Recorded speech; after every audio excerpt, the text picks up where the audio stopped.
Welcome to Red Tag. Thanks for allowing us to host this today. Welcome, Martin, our guest speaker. It's good to have Martin on board.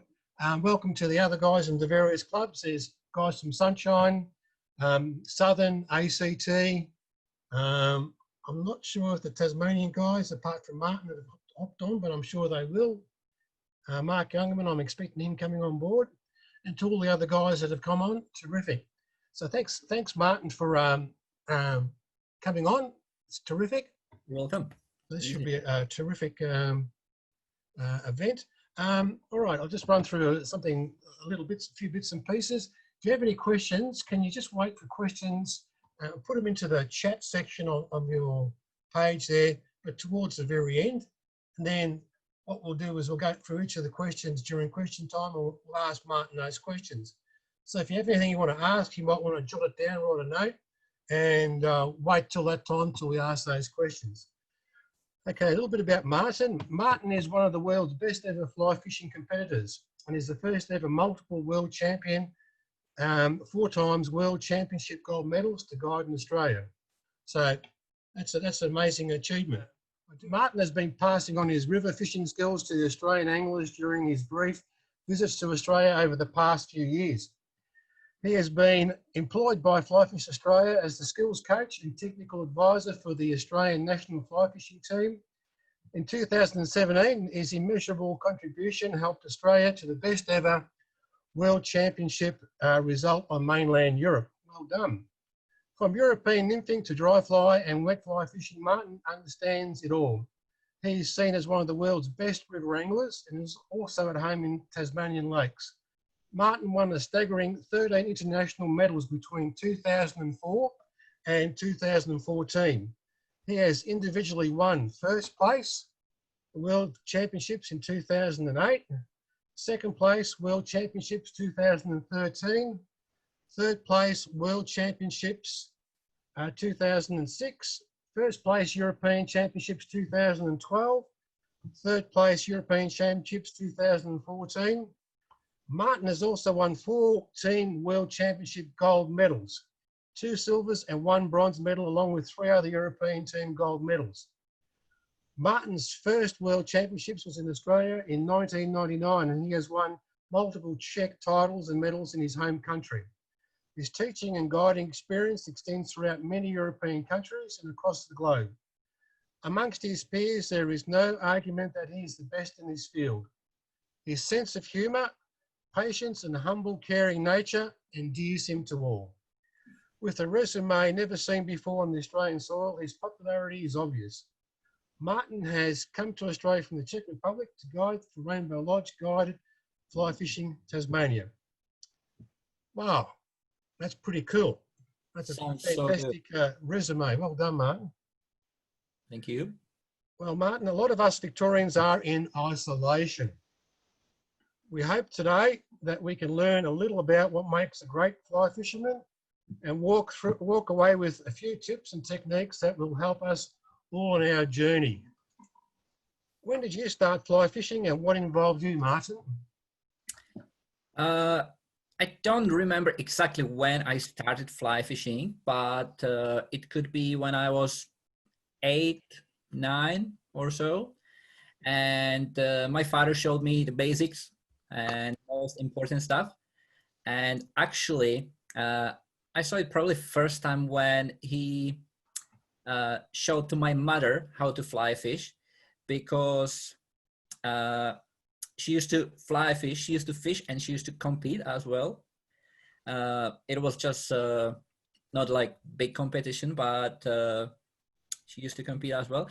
And that's when I saw this fly fishing first time. So my father showed me the first casts and learned me how to do it. When did you start competition fly fishing, Martin? Very short time after my start, in fact. And I think I fished first competition when I was 9. And again, it was just like local small competition. And it was not a trout water or trouts, because in the town where I was born, there is a little river with like chub, roach, perch, and these coarse fish. So, and we also fly fish for them, dry flies, wet flies, everything. So that was my first competition. But how do the young people nowadays, how do they learn? And look, there is quite a good way how to look after kids. In fact, back in Czech Republic, it's quite similar here. Like, you know, many children go swimming, you know, and they attend other like activities, and this always used to be and still is quite good in Czech Republic, and many kids like to do something, and you know, parents like to push them a little bit. And same, like, again, swimming down here in Australia, it's so popular and so many kids do it, so that's why you have champions. And it's exactly the same case like in Australia with fishing. We are a big fishing nation, but not only fly fishing, we also fish, you know, for your favorite fish, which is carp, and other sort of fish, like spinning, coarse fishing, bite fishing, everything. And so like here and there, some kids are interested for fly fishing, and when there is a big number of kids, there is always few of them who can succeed. And you know, it's not only about number of kids who wants to do it, but also about number of adults or older fishermen who like to, you know, to join them to the groups, to take them out for a weekend, and spend some time with them, to show them something. And not only fishing, but, you know, more like take them away from computers and take them out. And I guess it's pretty much similar all around the world.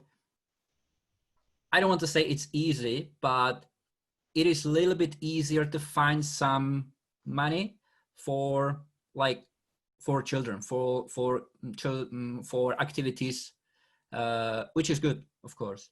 And that's the way. Just join them to the groups, take them out, and hope some of them will have an interest, and might start with fly fishing. so what are some of the skills that improved your fishing techniques, and what are the positives of being in such a good team? Look, the simplest and shortest answer would be go out fishing and keep do it. But when I joined the Czech team, which was in my first international competition was in 1996. That was a youth competition in France. Nothing big, but it was experience, something new. And like, in fact, every day you spend with a fly rod, nice fly. I know that fly, by the way. So every day you spend out fishing gives you new experience, you know, new ideas, and even more if you fish with some other fishermen, you know, who have like some other skills, and communication with them, you know, go out, fish next to each other, look at him, and talk about fishing. That's the way how to get experience and how to get better, I guess. And when I joined this Czech team, in fact, in those days, the nymphing was something quite new, and so I learned a lot about this. So yeah, many informations about like fishing techniques and flies and everything. So competition fly fishing seems to be really popular in Europe. you know, it must be much easier to move around from one country to another there, to go from one competition to another. How many competitions would you normally go to in a year? My biggest number, if I remember well, was 16 in a season, but usually I fish like 12, 14.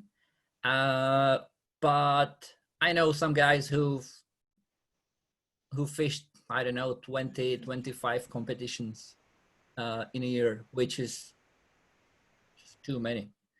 You know, it's half of the year just competing, in fact, you know, because it's one competition in a weekend. So it's just too many. But yeah, it's quite big thing. As I told you before, fishing, it's quite big thing in Czech Republic, and always used to be. There is like, it's 10 million people there and 300,000 fishermen, not fly fishermen, but fishermen. So for some reason, we just like it. And yeah, that's it. And it's only Czech Republic. Like number of the competitions can be, I don't know, 30, if you would like to fish all of them. But it's not far away to go to Poland, where it's quite big as well, competing. So you can attend some competitions there. I remember we fished some competitions in the past in France, Belgium, Luxembourg. We went to England, Scotland. So yeah, so distance is not an issue for us, and that, in my opinion, is one of the reasons why Czech competing or Czech team is so successful, because we don't have to travel, we don't have to take a plane to, you know, to go to fish only nationals, what you have to do. You know, for me in Czech Republic, because we are quite small country, it's like 350 kilometers, and that's the longest distance. Usually it could be 100, sometimes even less. So then you can attend the competitions. You don't have to spend too much money to go. And so, yeah, and because fly fishing, in my opinion, fly fishing and competing in fly fishing are two different things.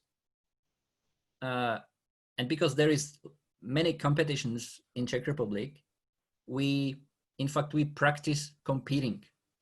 You have to fly fish, you know, to practice fly fishing. But because we practice competing, we are so good on the international scene. I don't want to say I'm better fly fisherman than you, but I'm probably better competitor because I practice competing. You know, it's how you fish the water, how you, where you start, how you read the water, and all these things. Even you go fly fishing just for fun, and you say, okay, now I'm gonna fish like the competition from here to there, and like for this much time, and I'm gonna pretend I'm competing. It's not the same. It's never the same, because you might be too lazy, change the flies, or, you know, cross the water because it's too fast. So, you know, practice in competitions gives you more experience for competitions again. I don't even know what you asked for, but anyway. Yeah. It's sort of in the right direction, yeah. So it leads me to the next question, but I might change around a bit. So you've won several team medals, and it's no secret that the Czech team are very good teamwork, which is what you were talking about. Preparation and approach to the event are very important, and being leaders in developing and improving techniques and sharing of information is important in the team. So what sort of things give you the edge? In practice, do you go out and try 5 different things as team members, then come back at lunchtime and share that information, then go back out and try something else, or then just use that technique again to improve it and come back? Yeah. sort of things? Look, if we go somewhere for European or World Championship, you always try to find some informations. You know, especially these days, the world is so small, so you can't get those informations. And as you know, we usually fish for trout and grayling, and they are not always, but very often they are same. You know, everywhere. The water is running downstream, and the fish are facing upstream, and you know they sit in the similar spots. Even the insects is very similar. But as you said, we just go out in the morning, and usually first days we fish like whatever we like. You know, some of us like to try dry flies, nymphs, streamers, or nymph under dry, or you know, all different techniques. And it's necessary to talk about it, you know, with the others all the time. Just keep talking about where you fish, what you caught, how the water looks like, you know, if the fish sit in faster water, slower water, how big the flies were, like everything, diameter of the nylon, and like everything. Just keep talking about it. And then, you know, afternoon or evening, we just sit around one table, one desk, tying flies. Again, talk about, you know, share fly tying materials, you know, drink a little bit. It always helps. So yeah, share the informations and keep up, you know, and next day try these new flies and work with the informations from previous days. And yeah, but once the competition start, you have to be ready that none of these techniques might work, and you have to improvise. And it did happen to me so many times, but because of all these informations you got from a few days ago or from the past, sometimes you just work it out. Yeah. I think that happened in Norway, where nobody was catching anything. It happened a few times here and there. Then you guys found the magic bullet, I seem to recall. Yeah. You know what? I'm going to tell you one thing. Before we went to Norway, I had some technique in my mind, what I would like to fish. And that was the technique how I fished the competitions. And just it worked, you know, because it was, especially that big river, it was massive river. And it's hard to read that river and fish it. So my idea was, you know, just cast, I don't know, like 45 degrees angle downstream, let the line sink. I fish with fast intermediate and just swing it like wet flies and cover as much water as possible. You know, because you can't spend the time on like section 10 times 10 meters, just small section, because the river was massive. So just swing the flies, you know, and step by step and try to find the fish. Yeah. And I found few. You didn't have to find very many. No, not there. No. I think I got 9 or 10 fish in whole competitions. That was a tough one. Yeah. But it was still much better than championship in Australia in '99. You can be sure it was much better. It was a bit warm, wasn't it? It was a little bit warm, yeah. And not much wind at all. And not much water. Well, I want to talk a little bit about New Zealand. You've won several individual medals, but the most noticeable was the gold medal in New Zealand in 2008. This water was totally different from Europe. So that was then probably your first time in New Zealand. So there it came all together. So how did you enjoy New Zealand? What approach did you use that made you the best competitor at the competition in New Zealand? Look, first of all of us enjoyed New Zealand so much because it was first experience with their rivers and lakes for first time for all of us, I think. And you know, from first day we just we caught so good fish, and you know, many of you know how New Zealand can be good. And again, like from the start, because we didn't know, and so from the start, all of us tried different techniques like streamer, dry flies, nymphs, everything, and we were ready to fish more different techniques. But I think it used to be, I think they changed it, but in those days, it's 12 years ago, there was a rule for New Zealand that you can have only one rod ready with you.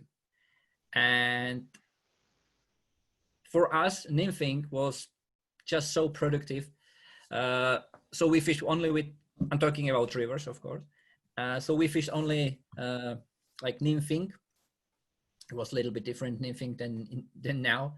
But that was our most productive method. So we fished only with that, and we didn't lose any time with streamers or dry flies or anything, because you know, you had to reel the line in and set the new rod and do that. So that was just lost time. So we fished only with nymphs, and we succeed a little bit. And it's quite interesting. We fished very similar flies, like the guys who fished the Commonwealth Championship. And 2 weeks ago, Karen was here, and she was talking about flies and everything, and it was very similar. Well, very similar. Yeah, it was very special trip for us, because for me and also for all of us, because I won gold medal. A friend of mine, Thomas Tarikfoy too, who is probably even better than me, he won bronze medal and individual, and we won like a team. So that was very good. Yeah. Great. Even upside down. Yeah. There must be some interesting things that have happened while you were fishing. Some things work out perfect in the competition. Naturally, when you compete, things also go a little pear-shaped, a bit funny, and don't work out. Is there any instances when things just didn't work out for you? Yeah, if you don't catch the fish. But look, you should be ready for everything. Like, it shouldn't happen to you, like that you don't bring a like spare spool with nylon or something like this. It just should not happen. It can happen, but then you probably won't win, because many people say time is money, but for us, for competitors, time is points. So you just don't have a time to lose the time. But of course, like, you can break the rod or something, but you should always have some spare, like spare reel with line or spare rod. You have to be ready for everything. You know, sometimes, and I don't know how it's now, but the controllers were allowed to carry your spare rods, and you know, it just can happen and they can break it or something. But you have to be ready for this and to have some other spare rod in the tube with you. Not ready, but you know, in case. I don't remember if I ever broke the rod. I think, yeah, I did once or twice, but always on the lake. And if we fish lakes, we usually fish from the shore, from the bank. And we have these rod holders where you have 4, 5, 6 rods, you know, with sinking line, floating line, intermediate, and all different sorts of depths. So you can cover that problem because you have other rods ready to go. And if you broke the rod with your favorite line that day, so you can just swap the reel and keep going. So it should not happen, things like this, that you're gonna say, okay, I broke all my rods and I don't have what to fish with. Just should not happen. Okay, we'll talk a little bit about Australia now. You came in 1999 first time, and again you came, I think, in 2016 and 17, I think, and now you live here permanently. I think we're all happy that you're here now. You give courses and you share your knowledge in those courses, and I personally am grateful that you do that, and I'm sure all the other guys that have attended your courses are really happy. The landscape here is different from Europe. It's wild and rugged and refreshing. People here are very relaxed. What did you visit back in 2015 and 16 and so on? And what do you love about Tasmania? Trout? Trout? Yeah, look, it's so different. It's so different. Yeah, I like especially the trout fishing because it's just so unique. Not so much rivers. They are unique, but as you know, if you compare them with rivers in New Zealand, you just can't. You know, I mean, the size of the fish, and there are awesome rivers here, but you can talk about the size of the fish. But anyway, it's still very enjoyable. But the lakes are just something so amazing. As you all know, it's just, if you are there in the right day, right time, it's just amazing. Especially polaroiding, it's just so good fun. Yeah. So what's your favorite lake there? Favorite lake? It depends of the weather, because again, as you all know, the location where you're gonna go today makes the weather. You just follow the weathers, but I probably like most polaroiding on Western lakes or shark fishing. It's good fun because you can see them, and it's much better than just blind fishing. But if you don't have a conditions for these sorts of fishing, Woods Lake probably was my favorite lake, but not last season, unfortunately, I have to say, because we just haven't had good days there. In my opinion, the reason are cormorants, but I might be wrong. And I quite like St. Clair in Blue Day. The fish are not so big, but they are happy to rise, and you can see them coming so long time because the water is so clear. So St. Clair, and also Penstock is not like the favorite, but again, if you are there in right time, it's very, very enjoyable. Okay, yeah, I quite like Woods, and I like Penstock. They're ones I like a lot. Your fly fishing courses, yeah, they're very popular, and I was lucky enough to attend one in 2016. I learned so much. I saw some great flies and learned to tie up some really great leaders. When anglers attend your courses, what do you hope people will take away with them at the end? Look, there is many different levels of skills of the guys who are coming or who attend my courses. So, in fact, I want them to enjoy it as much as possible and take anything they want.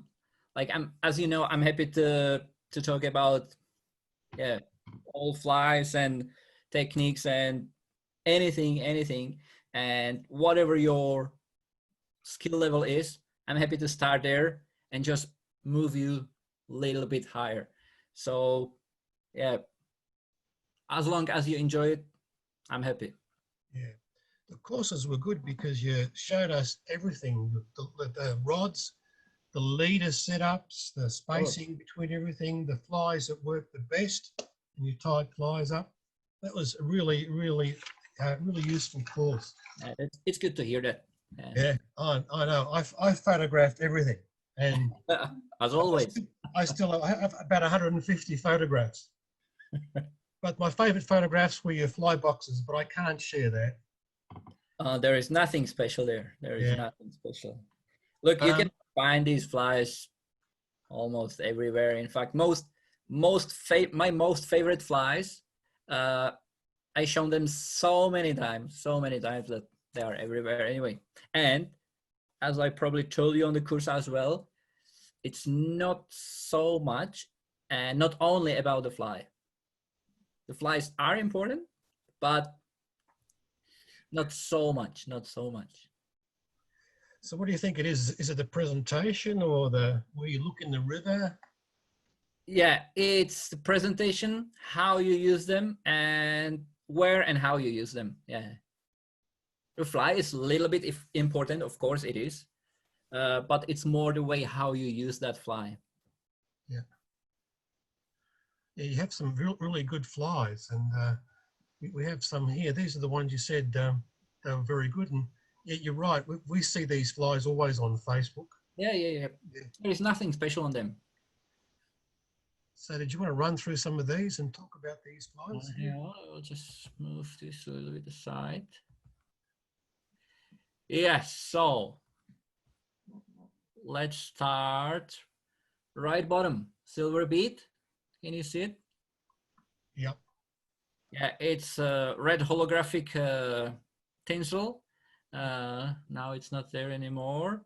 Coq de Leon tail, just black thread, very simple. Silver wire, or in this case, it's like bluish tinsel, and peacock flesh. Look, in fact, it's all good classic combination red and black, red tag. In fact, just it's like nymph. This nymph works so well all around the world. Trouts like it. Good for grayling, almost anything. But again, nothing special. Black and red.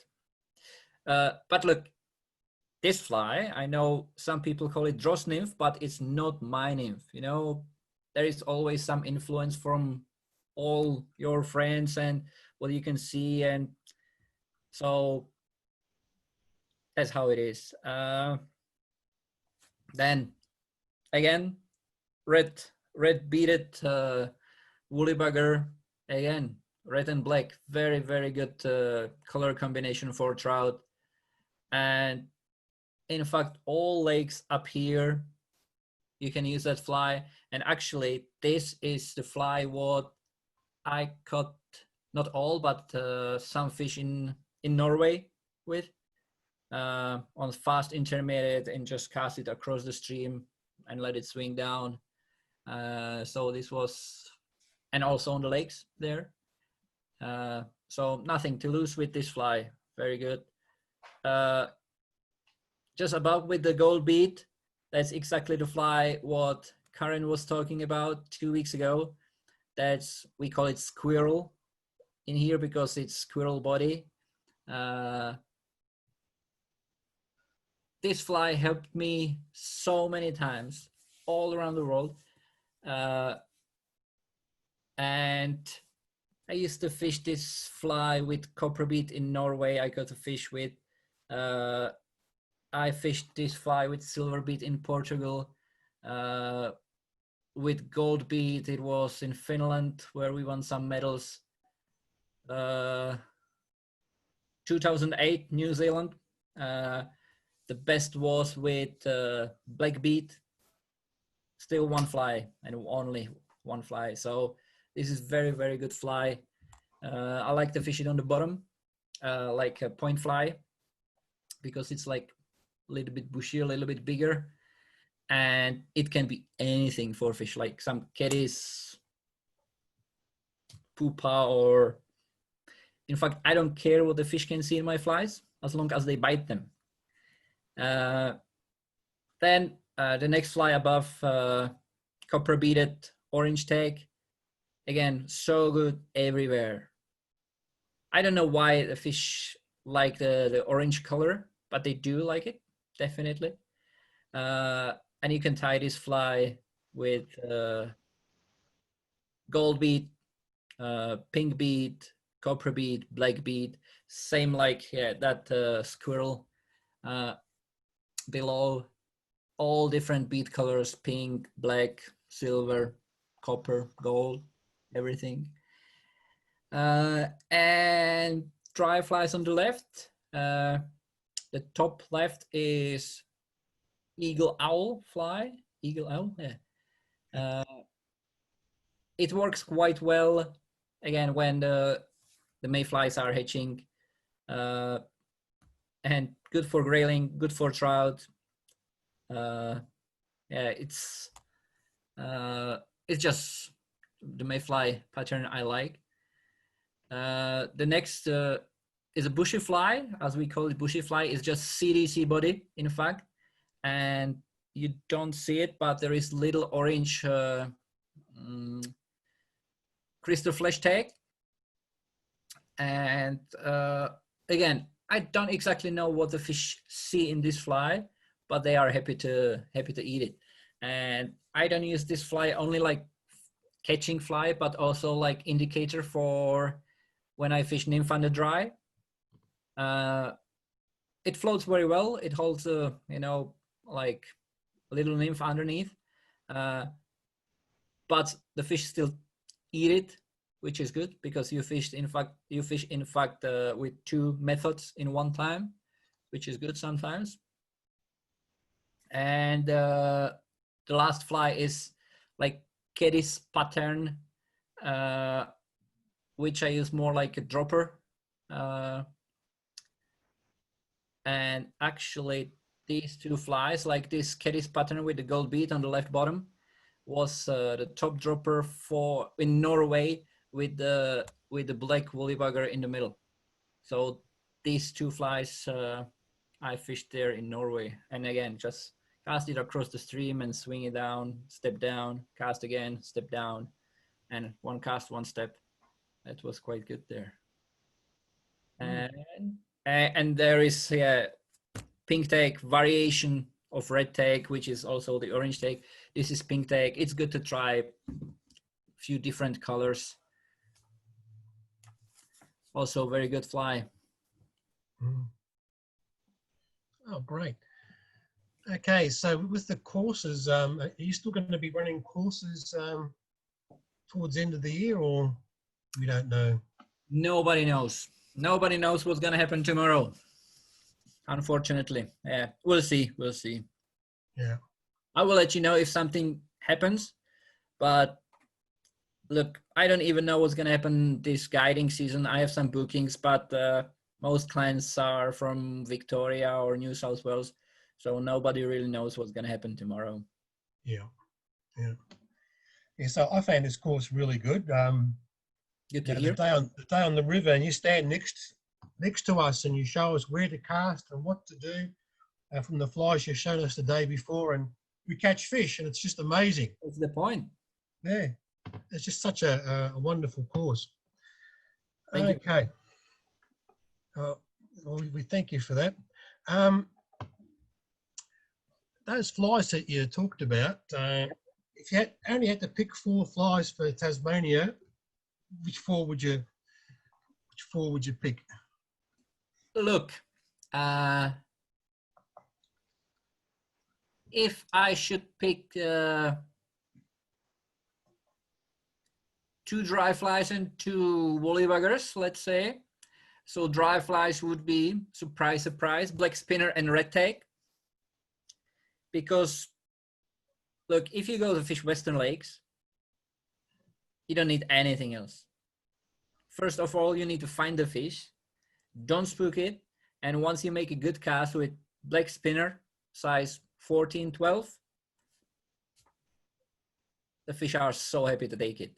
And if not, change it for red tag. You know, black spinner is black spinner, and red tag, in fact, is, I don't know, gum beetle or whatever beetle, and they are so happy to take it. It's more about the right presentation, you know, don't spook him. And so that's dry flies. And for like pulling woolly buggers, I would pick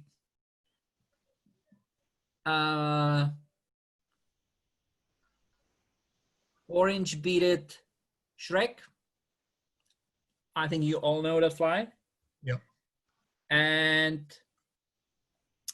probably this fly, which is on the picture. Yeah. Okay, great. But as you know, it's the way how, especially if I'm talking about woolly buggers, is the way how you fish them. You know, deep, up, fast, slow. It's quite simply with dry flies because you just cast them and leave them there. But with wet flies or nymphs on the lakes, it's a little bit different. But that would be my choice. Yeah, thank you.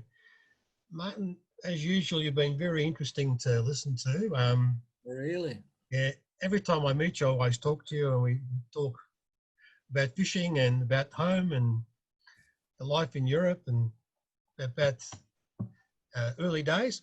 I've got still so many questions to ask you, but that could be for another time, next time I go to Tasmania.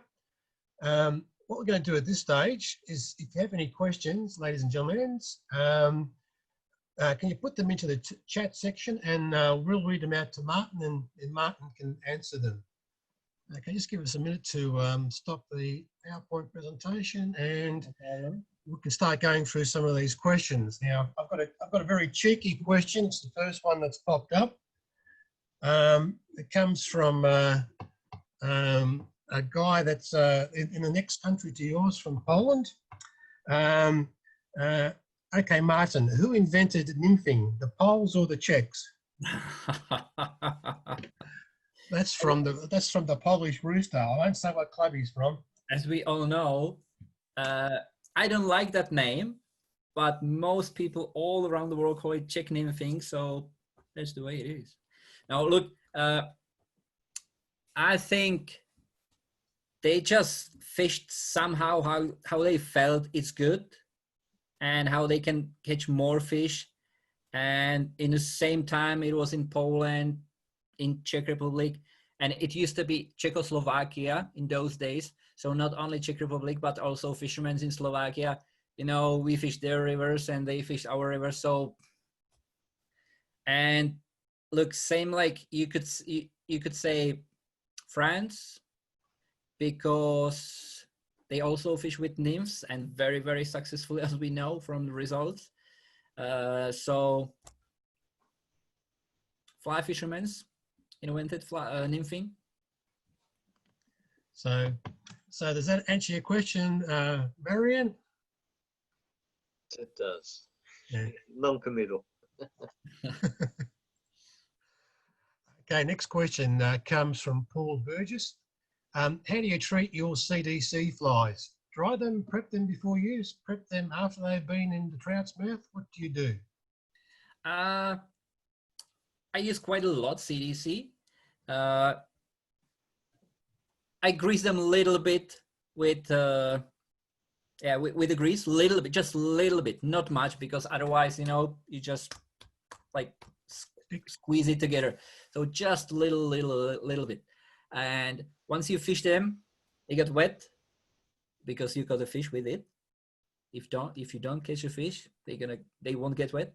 And then I dry it with I have this tin cloth, little cloth, and then powder. Shake it, blow the powder away, and into the action again. And it works for some time, and when it stops working, you just have to change the fly. It's better, change the fly and do it again. Thank you. Okay, move on to the next question. Can I just ask a question? How many people are on board? Because it's not on my screen. 41. 41. Oh, great, thank you. The next question comes from David Carew from Team Malta. Martin, for an amateur competitor, how much difference does the equipment make compared to the mud angler? Look, in my opinion, time of expensive rods is gone, because you can buy very good, if I'm talking about the rods,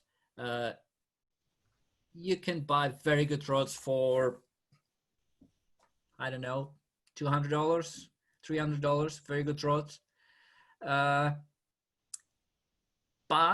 if you buy more expensive rod, you're gonna feel it in the rod, you know, because the materials are different. They are different. That makes the price. But you don't have to have rod for G-Loomis for 2000. I don't think so. It probably won't catch you more fish. Again, it's same like with the flies. It's more the way how you use them. So it's same with the rod, because the rod helps you cast. That's all. You might feel a little bit more bites if we talk about nymphing, because the rod for me is important sense to feel the bite.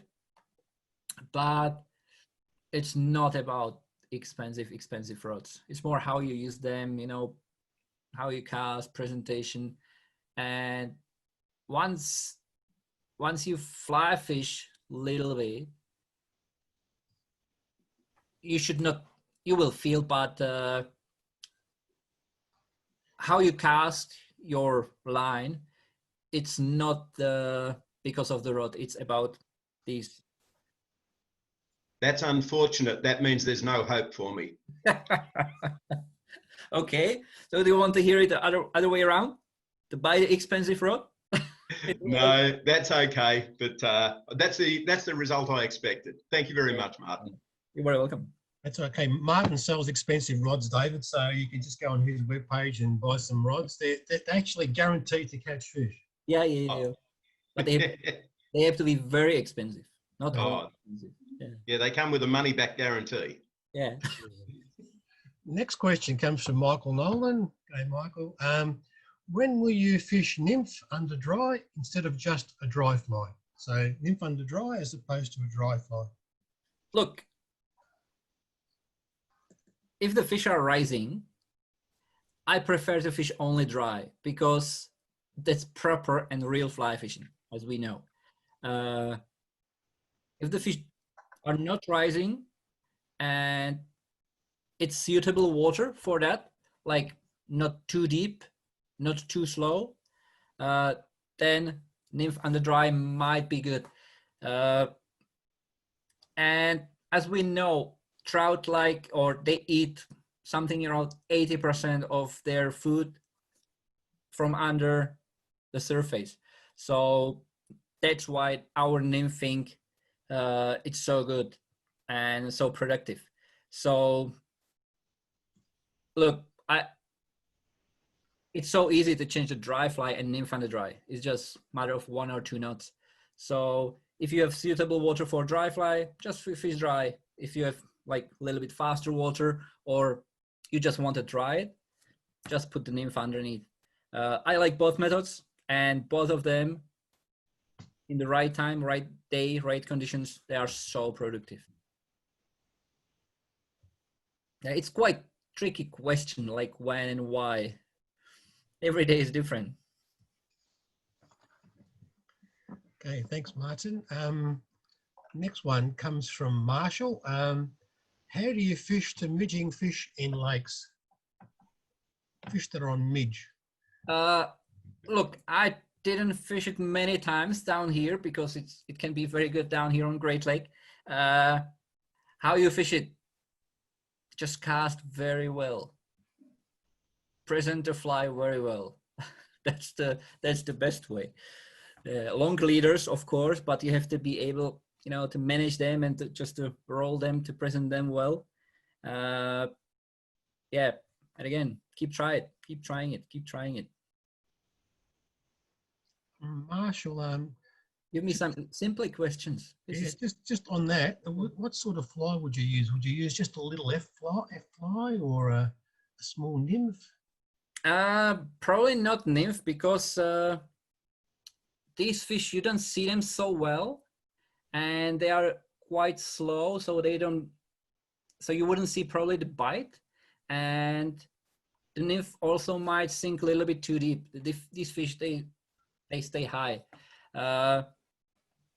Look, again, red tag, smaller red tag, it just works so well. Or trout here, it just works so well. Or you can use some but smaller, like some foam beetle, it works quite well, but I like to use more like darker colors. Yeah. Like black, again, black works well. Like, Yeah. Okay, thank you. Next question. Bill asked, do you have a website for your courses? No. But look, you can find me if we will have any questions. You can find me on Facebook under my name. I'm happy to answer almost anything. But if there will be some courses, which I don't know yet, you will see it probably on the Rainbow Lodge website. But again, nobody knows what's gonna happen this season, so I can't promise anything. I'm sorry. Just on that, last year you came to Melbourne to give some courses, didn't you? You came to, so he does come to the mainland to offer the same courses. Which rivers were you on in Victoria? Was it the Mitta? Or the Ovens River in Bright? Kiva, Kiwa in Mount Beauty. Yeah. Kiva, it was only there. We went to fish Mida, but only for fun. Yeah. So it was Kiva. Yeah. Did you also go to the ACT or to New South Wales? Did you? Yes, and we fished Goulburn and Rubicon there, and some other rivers. Yes, then New South Wales. It was Murrumbidgee, which was actually 20 years after I fished the World Championship there. Exactly the same part of the river. And I don't know why, but it was many more fish there. I remember I caught, during the competitions, I caught 2 fish there and I lost 1 more. And it was just different river. They were not everywhere, but it was many more of them. They knew you were back, maybe. Yeah. But not in the competition. Exactly. Thanks for that. Karen and Phil, Karen's got a question. If you are using a dry dropper, if you are dry dropper using a nymphing setup, is there an advantage to having a longer nymphing rod, say 11 foot rather than 10 foot? Look, it's all about personal preferences, but I don't even know if I own 11-foot rod. I don't think so. I just like shorter rods. I don't want to say it's bad to do nymphing with 10-foot rod, or even like nymph under dry or whatever. I just like shorter rods for all sorts of fishing, like nymphing, nymph under dry, and dry fly on the rivers. I'm talking about the rivers now, of course, because I feel like you're a little bit faster, like your reaction time is a little bit shorter and you're a little bit faster with the strikes and everything. Because I know now in these days, the materials are a little bit different and they are a little bit faster if you want. But in fact, I don't know if you will see it, but if you strike with long rod, if this is the handle, so, and you strike, so the rod always bent a little bit, like, you know what I mean? And the rod tip is always a little bit slower. And if the rod is shorter, then this, like, the wave is smaller And the rod tip, which makes the strike, in fact, or like the hook setup, is the time for that is a little bit shorter. So that's why I prefer and I like to fish with shorter rods. I know, like rivers like Tongariro or big rivers, even Wanganui down in New Zealand, they are big, and sometimes you just can't cross the water, or it's too deep or too fast or something. And these longer rods helps 100%. But I would fish longer rods, these big rivers, but not because of the method, but because of like to reach some distance. I don't know if that was good enough question, but yeah, I like shorter rods. Like, so if I should pick up between 11 and 10, I would pick 10. Okay. Is that okay, Karen? All right, we'll move on. This is a question from Frank. Sorry, I was saying that, yeah, that's good. Thanks. That's okay, Karen? Okay. Yeah. Thank you. This is from Frank. G, to everyone. What is your technical approach to an unknown lake if you cannot sight a fish? And I'm not sure whether that's off a bank or out of a boat, but maybe you can sort of spend a bit of time. Look, if you fish from the bank, again, you should have a look how the bank looks like behind you, because that's probably how the bank goes or the bottom goes down in front of you. But English fly fishermen who are good on lakes, they say the line which they like to start with, if they don't know the lake, is type 5, sinking line 5. Because if you fish with, if this is surface, just this line, so if you fish intermediate line, so you fish only here. But if you fish with some sinking line, in fact, at the start of the cast or first moment of the cast, you fish up here and then it starts sink and you don't know where the fish are. So in fact, you fish like, you cover much more water. And if you don't know where the fish are, you have to try different, and if you don't see them on the top, so they are somewhere deeper. So you won't fish with intermediate line, so go deeper and fish like, try to fish deeper water. And if I don't know which flies to use, and you have 3 options, in fact, so Black Wallyburger, nothing to lose with red bead or orange bead, it's nothing to lose. Maybe some smaller wet fly into the middle, because you don't know how big flies they are happy to take, and something maybe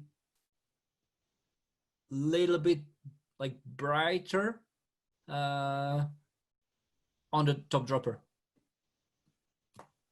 And keep thinking, keep trying, and look around you if you can see some sort of insect, or try different ways of pulling, slow at the start and then speed up and then very, very, very fast. Try everything, and look around you, especially if you fish some and you can see some other fishermen. Look at them, because they trying something for you. You don't know exactly what, but at least you can see how fast they strip the flies, or if they hang the flies at the end, and how long they hang them if you fish from the boat.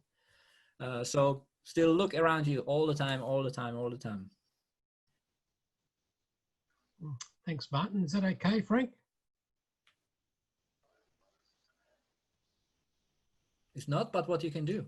Mm-hmm. Okay, we'll move on to Raymond Warrior. That's good, thanks. Good, okay. Raymond, with long leaders and when presentation is everything on the lakes, what size tippet would you go down to? And in that question, I might put the next question as well. And what are your thoughts on fluorocarbon versus mono tippet? That comes from Chris. So we'll probably put 2 questions into 1 question.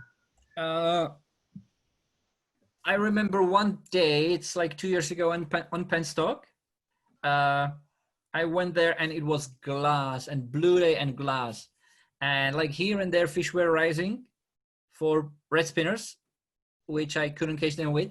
So I went down to 0.13 nylon or fluorocarbon, I don't remember.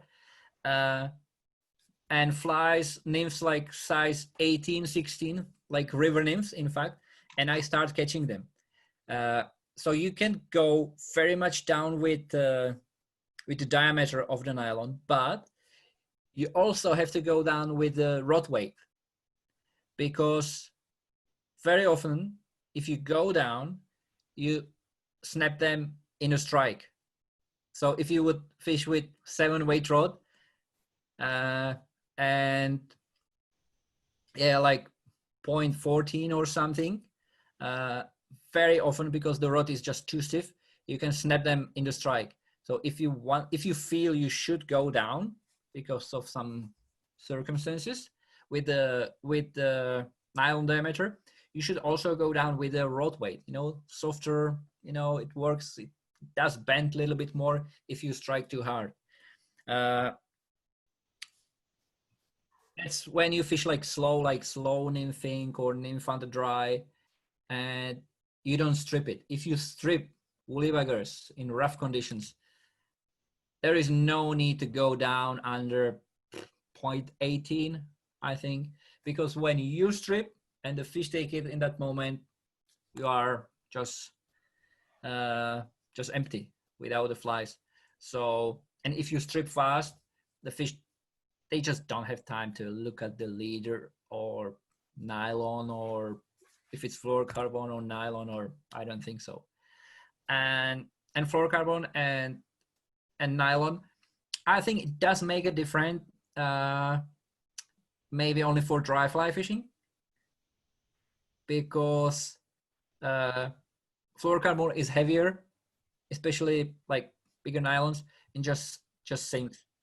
Sometimes you want nylon or the tippet sink when you fish with single dry and the fish are spooky and there is like the surface is not broken with the waves, and so you want to get the nylon or tippet down. So yeah, maybe, but definitely nylon is better for dry fly fishing on the rivers when you want to, to keep the nylon or fluorocarbon, yeah, the tippet on the surface. And actually I also grease it, not all the way down to the fly, but let's say like 20-30 centimeters from the fly. I don't grease it, and because especially in faster water with single dry, I want to keep the nylon or the tippet, not the nylon, tippet on the surface, because the strike is faster. And in fact, you don't have to, when the tippet sinks down and you have a bite and you strike. So first of all, you have to lift up, to cut the water with the tippet up, and then you move the fly. In fact, you can set the hook, but you're just too slow. So try to keep the tippet on the surface. Usually it's a little bit different on the lake, of course. Great. Are there any more questions, guys? Well, there's a few thank yous there. So thanks to Martin for sharing your story. It's come from Bill. I think everyone's in the same things to say. Thank you for tonight's presentation, Martin. We have so many things more to ask you. We probably aren't thinking about it at the moment, but we might leave this for when we attend your next fly fishing seminar. It might be in Tasmania, or it might be on the mainland. Or better still, if you book a day's guiding with you in Tasmania, I'm sure that would be an amazing day to be fishing with you. It'd be great. I hope I'll be here. It's up to your government, actually. Yeah. Yeah. Unless we get a slow boat to Tasmania. Yeah. So thank you so much for giving us your time. And hopefully we'll meet you again soon. Thanks, Martin, and Also, thanks to Red Tag for hosting the event, and to everyone here tonight for joining in and just listening to what Martin has to say.